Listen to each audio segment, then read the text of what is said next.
Eks me näe, kuidas täna asjad kulgevad. Nüüd on pall igatahes mängus. Anne-Grete Pajuviidik. Vaatame, kuidas see siis läheb. Korralik pundar on ette posti kokku pandud. Tsenderdus tuleb Šilina pea peale, Šilina lükkab ja tegelikult selline päris ohtlik kaarpall tuli sealt.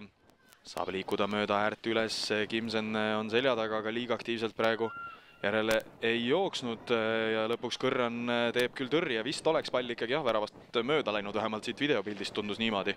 Ei lahenenud, aga polnud viga. Juksar nüüd siis parema jalaga pall karistusalasse. Saulus saabki löögile ja siit tuleb 1-0 16. minutil.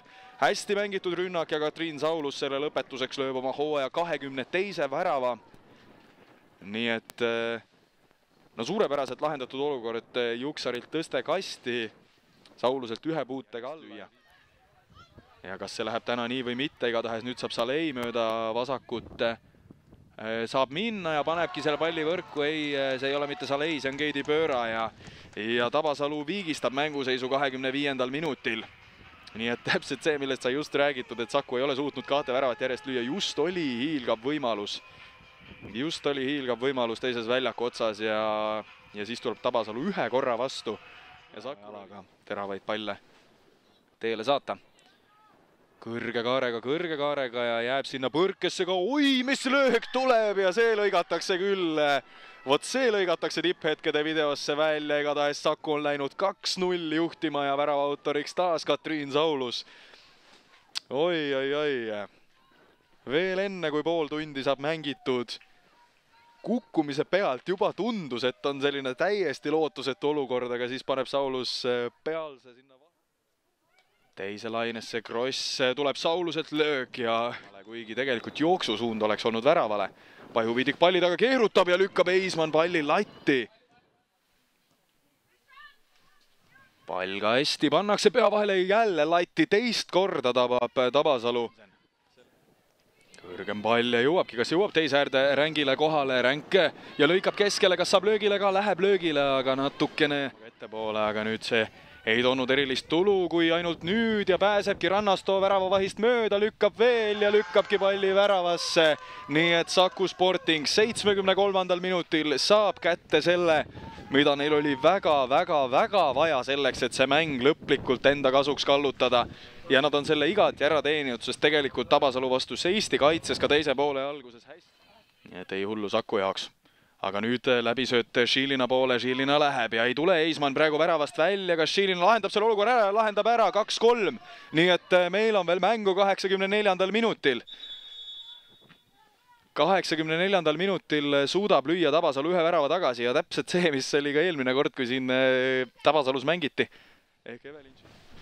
No nii, Treiberg nüüd keerab ennast hästi Tabasalu mängijate vahelt välja, kas otsustab selle asja ära ja otsustab selle asja ära. Emma Treiberg 88. minutil ja nüüd võib vist öelda, et Saku Sporting on selle mängu võitnud. Löök läks küll Kõrrani peale, aga oli piisavalt täpne, et ei suutnud Tabasalu väravaht enam reageerida. Otsiti Šilinat, aga sealt praegu asja ei saanud. Melise tõste veel on pall kastis lahti ja kas saadakse löögile ka? Vist saadakse veel ja pall kukub ja veerebki väravasse. Nii et ühe lööb Tabasalu veel vastu, 3-4 on tablool. Anette Salei on see, kes selle värava enda nimele saab, aga erilist rõõmu see Tabasalule ilmselt ei paku, sest kaotus on kaotus.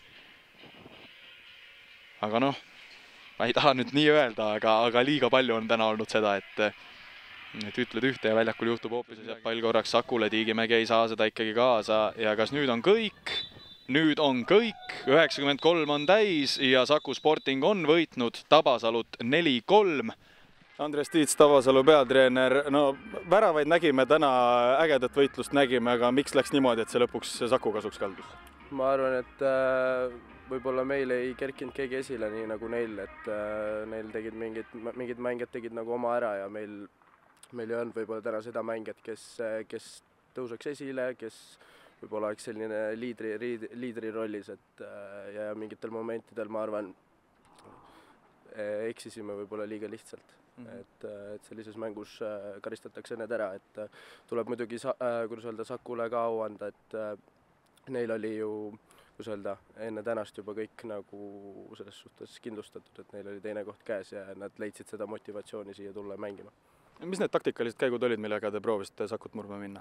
Et noh, meie jaoks üllatus see, et Saku esimene poolaeg proovis midagi uut, et taktikaliselt oli hoopis teine, kui me tavaliselt oleme näinud Sakut, et selles osas oli natukene üllatusi, aga teine poolaeg uuesti muutsid vanaviisi, et siis me uuesti korrigeerisime seda. Aga teie enda stiilist rääkides? Me jäime täpselt samamoodi nii, nagu me oleme mänginud, et me midagi erilist ei muutnud, võib-olla natukene mingisuguseid liikumisi teatud tsoonides. Teise poole alguses tegelikult saite päris hästi kontrolli enda kätte, tuligi see sellest, et natukene ka Saku läks selle vana stiili juurde tagasi? Jah, võimalik, et siis me olimegi, kuidas öelda, valmistunud niimoodi, kuidas Saku mängib vanaviisi, et meil oli ka natukene tuttavam ja mängijatele võib-olla natukene kodusem. Millest, kirjelda natukene seda, mida tähendab vanaviisi, mida tähendab uutviisi? Noh, esimene poolek nad mängisid selgelt wingbackidega, et teine poolek nad läksid 4-2-1-3 peale, et see oli see muutus, see erinevus, et võib-olla millal, mis hetkel mingid mängijad üle anda. Et seal tekkisid esimesel poolel mingid küsimused, et lendasime liialt võib-olla läbi. Et me muidugi teine poolek valmistusime, et nad tulevad täpselt samamoodi peale, aga muutsid jällegist. Et neile hea variant, kui öelda, katsetada mingisuguseid uusi taktikalisi, kui öelda, käike ja nüansse. Mida on nüüd vaja teha, et kolmas koht ikkagi ära võtta? Ma arvan, meil on nagu üks sõnum, et me peame kõik mängud oma poolt ise ära võitma, et ja noh, suuresti midagi ei olegi, et me lähme selgelt võitma ja täna tulime ka võitma, andsime parima, et mul ei ole nagu tegelikult tüdrukutel nagu midagi ette heita, et tegime kollektiivselt hästi pressingut, olime teine poolek kõvasti paremad kui esimene poolek. Olgu, aitäh sulle, palju edu! Aitäh! Nii, aga Triin Saulus, 4-3 seis tablool, tunned sa, et see tulemus oli täna õiglane? Jah, ma arvan kindlasti, et esimene poolek kindlasti näitasime, et me oleme parem tiim ja saime päris ilusaid rünnakuid tehtud, et ma arvan õiglane. Oli see ma ei tea, kui palju sa kuulsid, mida Andreas rääkis, aga ta ütles, et esimesel poolel te üllatasite Tabasalut oma plaaniga, oli see kindel plaan? Jah, eelmises mängus Elisabeth Pedak sai punase kaardi ja ilmselt sellest inspireerituna me läksime 3 peale mängima vingeritega ja siis keskväljal oli selline ruut, kus siis me olime ühe mängijaga enamuses ja ma arvan, see tõi meile edu, me leidsime 10 tsoonis nagu rohkem ruumi ja leidsime häid rünnakuid. Räägi enda teisest väravast ka eelkõige, see oli päris selline äge vaatemäng. Mida sa sellel hetkel mõelda jõudsid, kuidas see kõik käis? No pall oli kõrgel õhus ja ma olin seljaga värava poole ja tundus, et ainult üks variant on, et proovin ja õnnestus kuidagi. Tuli see sulle endale ka üllatusena, et see pall lõpuks nii täpselt sinna posti kõrvale mandus? Jah, ta veel kuidagi põrkas seal ja ma ei tea, kes kõik ära puutusid seda seal, et päris üllatus oli küll, et ta lõpuks sinna sisse ikkagi mandus. Kui keeruline teil on ennast üldse praegu selles hooaja faasis motiveerida, kui tegelikult tabelikoha mõttes on kõik otsustatud? Ma arvan, meil on väga hea hoog sees, me oleme järjest nüüd võitnud 8 mängu vist, et selline nagu ühtne tiim ja tahame mängida ja võita, et alla kindlasti ei anna, et paneme samamoodi edasi. Kas võitmisega on võimalik ära ka harjuda? Mingis mõttes võib-olla on, et tekivad mingid vead sisse, aga proovime ikka seda fookust hoida. Olgu, aitäh sulle, palju edu!